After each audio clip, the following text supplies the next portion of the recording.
আসসালামু আলাইকুম ওয়া রাহমাতুল্লাহি ওয়া বারাকাতুহু। প্রিয় দিনী ভাই ও বোনেরা, কেমন আছেন সবাই? জি আলহামদুলিল্লাহ, আশা করি সকলেই ভালো আছেন। ইদানিং রাস্তাঘাটে বের হলে মনে হয় চোখ বন্ধ করে রাখতে পারলে ভালো হতো, তাহলে অপ্রীতিকর ও অসামাজিক কর্মকাণ্ডগুলো চোখে পড়তো না। কিন্তু যাদের দৃষ্টিশক্তি নেই তাদের কথা ভিন্ন। তবে দৃষ্টিশক্তিমানরা কতক্ষণ চোখ বন্ধ করে চলবে? তবু উঠতি বয়সের ছেলেমেয়েরা যেভাবে চলাফেরা করে, তাতে চোখ বন্ধ না করে কোনো উপায় আছে কি? তাদের ভাবসাব দেখলে মনে হয় আমরা যারা খোদা ভীতির পথে চলি তারা যেন ভুল করে ভিন গ্রহে চলে এসেছি, যে গ্রহে নিয়ম কানুন সম্পূর্ণই আমাদের থেকে আলাদা। ছেলেরা হাতে চুড়ি, ব্যাজ, কানে দুল, গলায় বড় বড় মোটা মালা, আর মেয়েরা টাইট জিন্স যা টাকনুর বহু উপরে ওঠানো, সেন্টু গেঞ্জি, পরিহাতা। এ যেন উভয়েরই ছেলেকে মেয়ে আর মেয়েকে ছেলে হতে চাওয়ার আমরণ প্রচেষ্টা। মাত্র কয়েক বছরে দেশ একটা অগ্রগতি লাভ করেছে, ভাবতে অবাক লাগে। আসলে এসব কি পরিবেশ ও যুগের দোষ, নাকি ছেলে মেয়েদের দোষ, নাকি পিতামাতাই এর জন্য দায়ী, নাকি আমাদের কঠিন শিক্ষা ব্যবস্থা? সামাজিক অবক্ষয় কেন হচ্ছে, এর রোধ করার কি কোনো উপায় নেই? এমন হাজারটা প্রশ্ন আমাদের সামনে লেকচারার হিসেবে উপবিষ্ট অধ্যাপক বিলকিস আক্তারের মনে।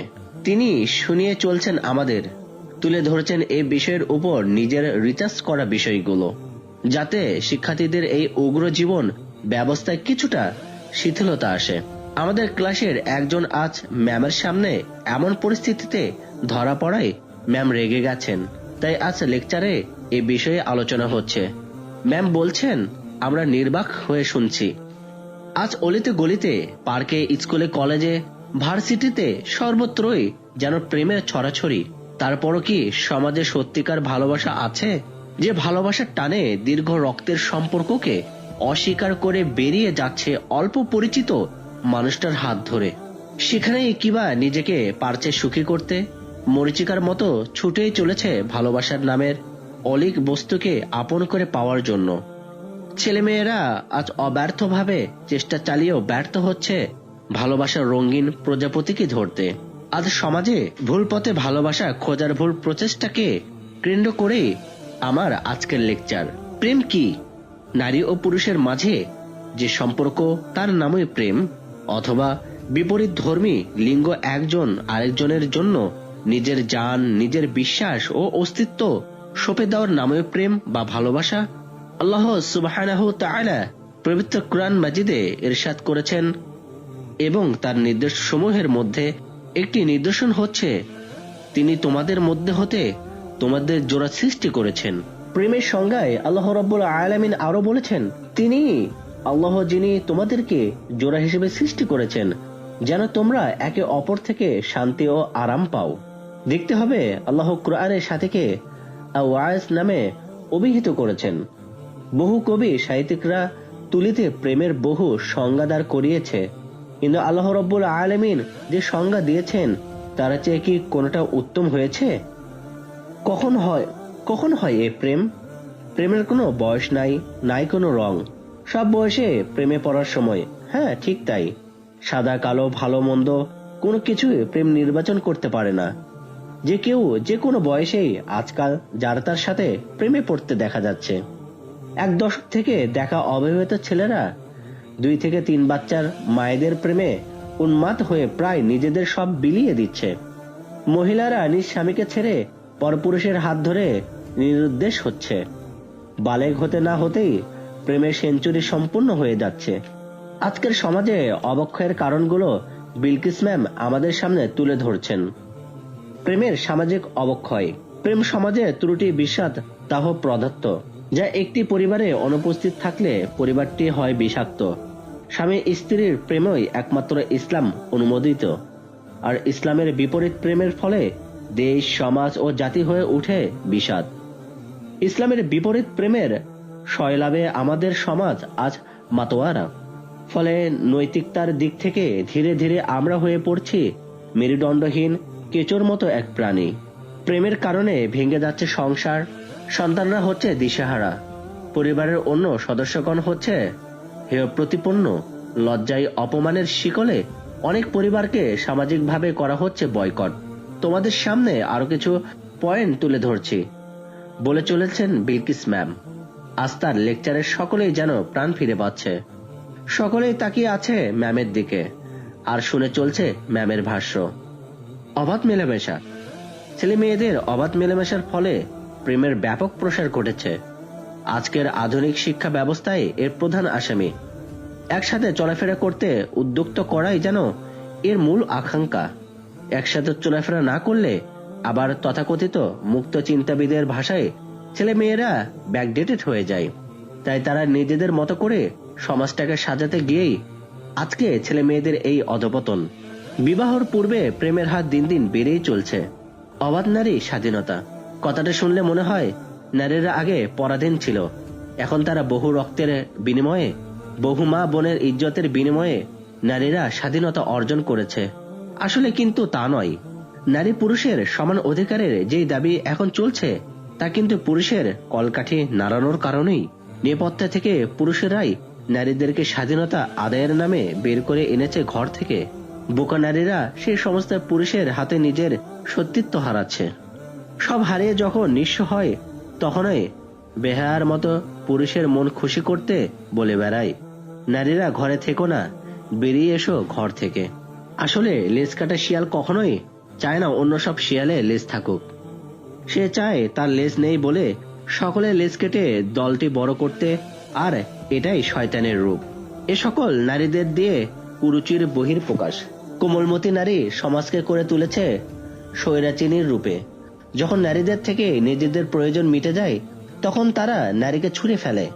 যৌবনের মৌ ঘ্রাণে হাজার মৌমাছির দেখা পায় সেই নারী, কিন্তু জীবন স্নেহে এসে কাছে দূরে আর কারোই দেখা পায় না। তখন সব মৌমাছিরা অন্য কোনো ফুলের সন্ধানে ছুটছে অন্য পথে।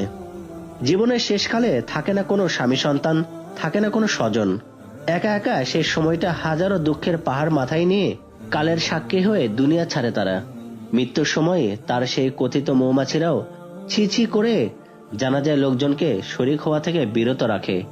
এই হচ্ছে নারী স্বাধীনতার সত্যিকার রূপ। আজকাল পত্রিকা খুললেই নারী নির্যাতন, হত্যা, খুন, ধর্ষণের খবরই পত্রিকা জুড়ে।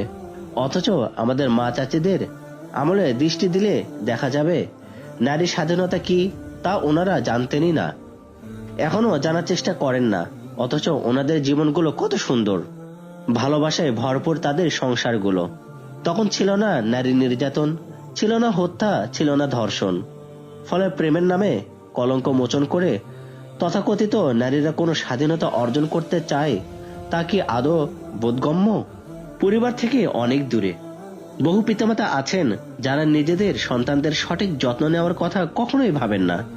ফলে সন্তানরা নিজেদের চাহিদা মতো সঙ্গী খুঁজে থাকে, আর বিপরীত লিঙ্গের দিকে স্বভাবতই আকর্ষণ বেশি। তাই তারা অধিক ভালো আশ্রয়ের খোঁজে একটু শান্তির আশায় অন-ইসলামিক কাজে জড়িয়ে পড়ে, আর ধীরে ধীরে সমাজের অসামাজিক কর্মকাণ্ডে নিজেকে জড়িয়ে নেয়। এমন পরিস্থিতিতে বাবা মা যখন জানতে পারে তখন প্রেমে বাধা পড়া এটাই স্বাভাবিক। আর তখন সন্তানরা হয়ে পড়ে বকাটে, মাস্তান, ড্রাগ এডিক্টেড। সমস্ত নিষিদ্ধ কাজে তখন তারা হয়ে ওঠে মত্ত। তখনই ঘটে হারুন বা ঐশীর মতো ঘটনাগুলো। সন্তানের হাতে পিতামাতা খুন। এমন বিতিকিচ্ছাময় জীবনের মূল্য পশুর থেকে কম কিসে? বিভিন্ন সময়ে সন্তানরা বন্ধু বান্ধবের বাসার নাম করে অথবা কোচিং এর কিংবা প্রাইভেট পড়ার নাম করে সন্তানদেরকে যন্ত্রতন্ত্র যাওয়ার অনুমতি দেয়। ফলে তাদের বাড়ন্ত বয়সটা হয়ে পড়েছে হুমকির সম্মুখীন। তাই বয়ঃসন্ধি কালটাতে পিতামাতার উচিত সন্তানের সঠিক পরিচর্যায় মনোনিবেশ করা। কবি, কবিতা, উপন্যাস, আজকালকার ঔপন্যাসিকগণ নিজেদের উপন্যাসের মাধ্যমে প্রেমের যে চিত্র মনের রং তুলি দিয়ে সাজিয়ে তোলে তা আসলে ইসলামের ধারে কাছেও নেই। গল্পগুলোতে কুরুচির শিক্ষা ছাড়া উঠতি বয়সের কোমলমতি যুবক যুবতীদের জন্য আর কিছুই তুলে ধরা হয় না। সেখানে খোদাভীতি বা ইসলামী শিক্ষার মূল্যবোধ সম্পর্কে কিছুই পাওয়া যায় না। পাওয়া যায় শুধু অবৈধ প্রেম, ভালোবাসা আর পরকে শেখার গল্প। বিলকিস ম্যামের কথাগুলো আজ দীপান্বিতার খারাপ লাগছে না, যদিও আজকের লেকচারটা তারই উদ্দেশ্যে কারণ আজ সেই তো বিলকিস ম্যামের নজরবন্দী হয়েছিল সিনিয়র এক যুবকের সাথে প্রেমালাপকালে। তবুও তার কাছে কথাগুলো জাদুর মতো মনে হচ্ছে। কথাগুলো তো আসলে বাস্তবসম্মত। নিজেই নিজেকে ধিক্কার দিতে ইচ্ছা হচ্ছে এখন। বিলকিস ম্যাম থেমে নেই, অনবরত বলে যাচ্ছেন, বিবাহ পূর্ব প্রেমের কুফল বলে শেষ করা যাবে না। যতই দিন যাচ্ছে নিত্য নতুন ঘটনার শিকার হচ্ছে মানুষ। বিবাহ পূর্ব প্রেমের কুফল সম্পর্কে একটি ঘটনা না বললেই নয়। আমাদের পাশের গ্রামে বিনি অল্প বয়সে প্রেমে পড়ল মানিক নামের একটি ছেলের। একদিন অতি ভালোবাসার দায়ে মানিক বিনির গায়ে হাত দেয়। কিছুদিন পর বিনি বুঝতে পারে তার শরীরে অন্য কারো অস্তিত্ব বিরাজ করছে। মাকে না জানাতে চাইলেও মা টের পেয়ে যায়। বিনির মা মানিক ও তার বাবা মায়ের সাথে যোগাযোগ করে। মানিকের পরিবার নিজেদের সামাজিক অবস্থানের কথা চিন্তা করে তখন মানিকের পরিবারের পক্ষ থেকে বিনির পরিবারের জন্য হুমকি আসে। বিনির মাকে অপমান করে বের করে দেয় মানিকের পরিবার। উপায়ন্তর না দেখে মরণের পথ বেছে নেয় বিনি। অকালেই ঝরে পড়ে মাতৃত্বের প্রথম আহ্লাদ। অবৈধ এবং প্রেমের কারণে ঝরে পড়ছে শিক্ষার হার। একই কারণে আত্মহত্যার হার ক্রমেই বেড়ে চলছে। বিবাহ পূর্ব প্রেমের পরিণতি শতভাগ খারাপ। এতে হাজার পরিবার হারাচ্ছে নিজেদের আত্মমর্যাদা ও আত্মসম্মান বোধ। অনেক পরিবারকে হতে হয় নিঃস্ব পথহারা। স্কুল, কলেজ, ভার্সিটির ছেলেমেয়েরা প্রেমের নামে শিক্ষা প্রতিষ্ঠানে যে প্রেমের বালাখানা তৈরি করেছে তাতে তারা নিজেদের চরিত্র ও সম্ভ্রমকে কলঙ্ক কালিমা থেকে হেফাজত করতে পারছে কি? প্রেমের নামে বর্তমানে পাশ্চাত্য অসভ্যতার অনুকরণে লাগামহীনভাবে তরুণ তরুণীরা মেলামেশা করছে ঝোপের আড়ালে, রাস্তা বা পার্কে প্রকাশ্যে ঘনিষ্ঠভাবে বসে আপত্তিকর আচরণ করছে। প্রেমিক প্রেমিকরা একত্রে ইচ্ছে মতো যেখানে সেখানে চলে যাচ্ছে, একসাথে ক্লাব, হোটেল বা বন্ধুর বাসায় রাত কাটাচ্ছে।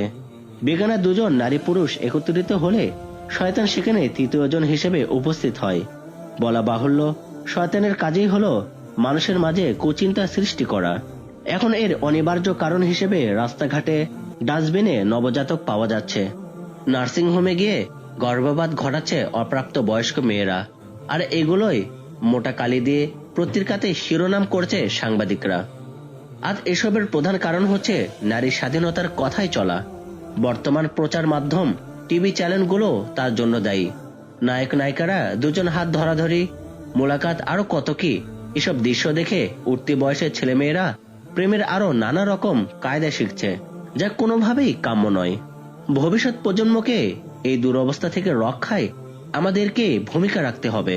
প্রথমে আমাকে এগিয়ে আসতে হবে আমার পরিবারের জন্য। আমার ঘর আমার বেহেশত, এই ফর্মুলা নিয়ে নিজ পরিবারকে এগিয়ে নিয়ে যেতে হবে। সপ্তাহে অন্তত দুদিন পরিবারের সকল সদস্য একসাথে বসে সকলের খোঁজ খবর করতে হবে। পিতামাতা হিসেবে সন্তানদের জন্য এতটুকু করা চাই, সন্তান যেন বিগড়ে না যায়, অবাধ্য যেন না হয়, সেজন্য আল্লাহর শিখিয়ে দেওয়া দোয়াটি বেশি বেশি পাঠ করতে হবে। রব্বি হাবলি মিন লাদুনকা যুররিয়াতান তাইয়্যিবাহ ইন্নাকা সামিউদ দুআ। পিতামাতা হিসেবে সন্তানের প্রতি যথেষ্ট নজর রাখতে হবে। সমাজের প্রত্যেকটি লোককে সচেষ্ট হতে হবে। কোথাও কাউকে এমন অপ্রীতিকর অবস্থায় দেখা গেলে তা শক্ত হাতে দমন করতে হবে। রাষ্ট্রীয়ভাবে সরকার যেই বিজয়িতা সংস্কৃতিগুলো দেশে প্রবেশ করিয়েছে তা পুরোপুরি বন্ধ করতে হবে। পহেলা বৈশাখ, 31st নাইটের মতো কালো হিংস্র দিনগুলোর খারাপি থেকে জনগণকে মুক্ত করতে সরকারকেই পদক্ষেপ নিতে হবে। দেখো শিক্ষার্থীরা, আমি চাই না তোমাদের মাঝে কাউকে যেন শেষ বিচারের দিন আল্লাহর সেই ভয়াবহ জাহান্নামে গ্রাস করে। তাই কে কি করলো তা না দেখে নিজেকে শুধরে নিও। দুনিয়ায় এই কিছু সময়ের আরামের কথা না ভেবে পরপারের অসীম আরামের কথা ভাবো।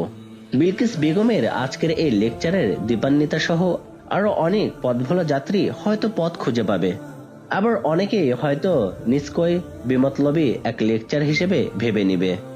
বিলকিস ম্যাম ক্লাস থেকে বের হয়ে অন্য ক্লাসের দিকে যাচ্ছেন।